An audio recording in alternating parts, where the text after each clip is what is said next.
These are being checked at Purbright this weekend. But the movement restrictions on the mainland will still be lifted at midnight tonight as planned. That's all from us. Goodbye.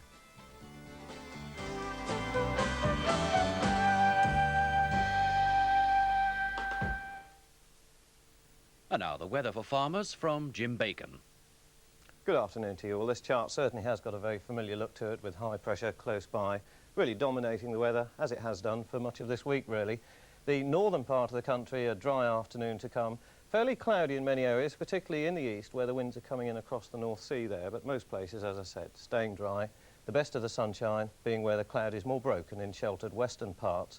Down in the south, though, the isobars are just that little bit closer together, so although the winds are fairly light, they're nonetheless there and coming in from the northeast across the North Sea, bringing a fair bit of cloud and also one or two spots of rain. Not an awful lot, but I think in general there will be still some rain to come this afternoon in a few places, gradually petering out towards evening time.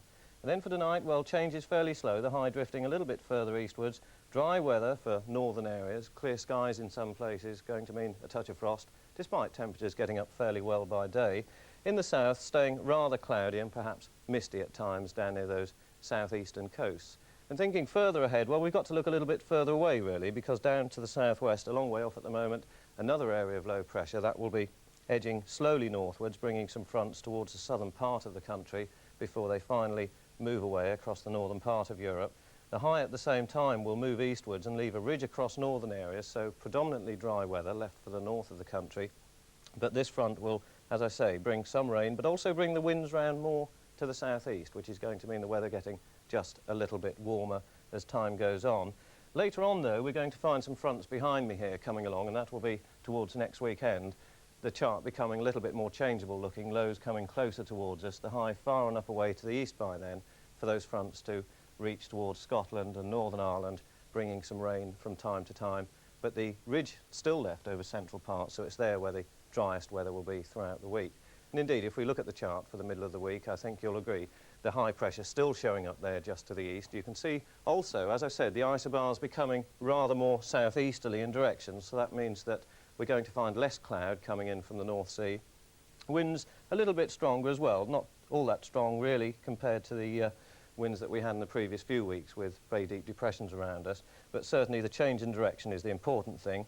But also we're going to find the fronts coming up towards the south as well, and this one, although it won't necessarily bring any really persistent rain, it's certainly going to be bringing some across these southern parts and then moving away eastwards again, so it will eventually become a bit drier and brighter, leaving one or two showers perhaps behind there.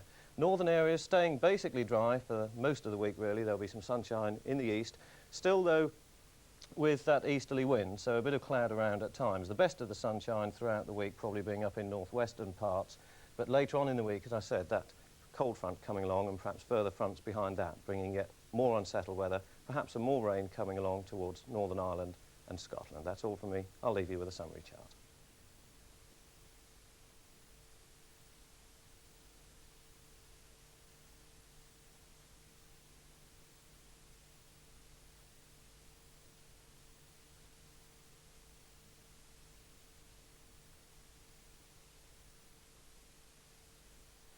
And now on BBC1, teaching children to read is the subject for this week's Education Shop. Reading matters because it's the key to very many worlds.